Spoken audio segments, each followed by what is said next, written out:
Imagine this, you are a 28-year-old, no police training, no years of experience in law enforcement, and suddenly you are a brigadier in one of South Africa's most powerful policing units, crime intelligence.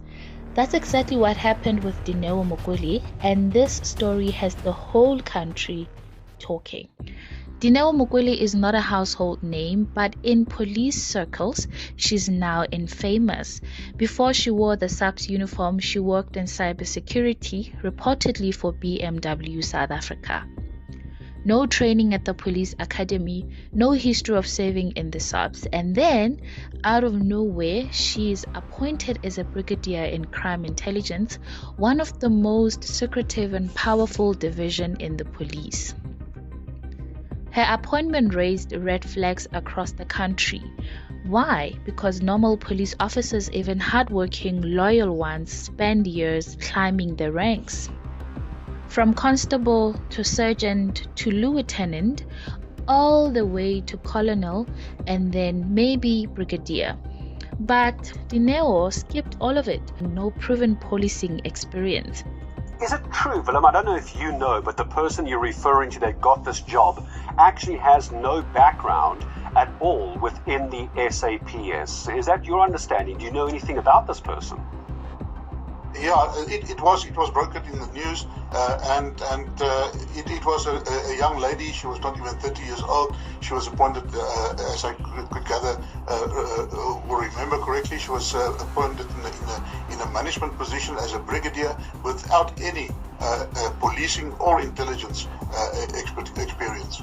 So what happens now for that person in that position, or rather what would you like to see happen to that person in that position?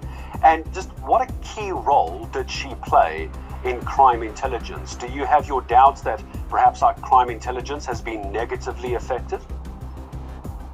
Of course, crime intelligence has been negatively affected because, remember, she was appointed in a management position. She's got many members working under.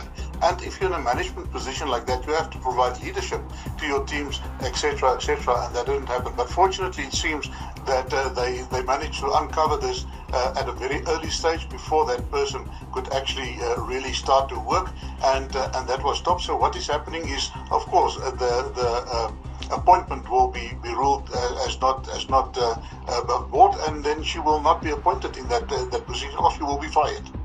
And I suppose it's difficult to imagine any kind of damage that might have been caused by this villain. What concerns would you have as a result of all of this for intelligence? For intelligence, yeah, it depends what access they had in the short period that she was there, in terms of sensitive information, etc., etc. But I think the biggest damage that's been done is the challenge now with the team that had to report to her, the morale of the people that had to work under, but also I think the perception of the public that is already where we see that trust levels are extremely low, and that contributed to a further deterioration of the trust levels in the police by the public. Many called it nepotism. Others said it was clear evidence of corruption. According to Sunday Times reporting, her father, who was a high-ranking Hawks officer reportedly arrested in early 2025 as part of the same corruption investigations, is widely believed to be the real reason Dineo landed the brigadier post. Reports refer to her appointment as a form of payment, suggesting nepotistic influence granted access to a senior position far beyond her stated qualifications. Now, here's where things get serious. Dineo didn't just face public criticism, she now faces criminal charges.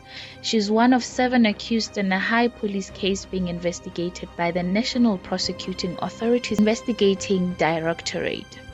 The charges are fraudulent appointments, irregular promotions, and corruption within the SAPS crime intelligence. Dineo was granted bail, 10,000 rands, and she's not allowed to set foot in any SAPS crime intelligence buildings. Her next court appearance is scheduled for 13th August 2025, and South Africans are watching closely because this case goes beyond one person. It's about how deep corruption really runs in our policing systems. This case has become a symbol. For some, Dineo represents everything that's wrong with the state's institutions: unqualified people in powerful positions, while qualified officers get left behind.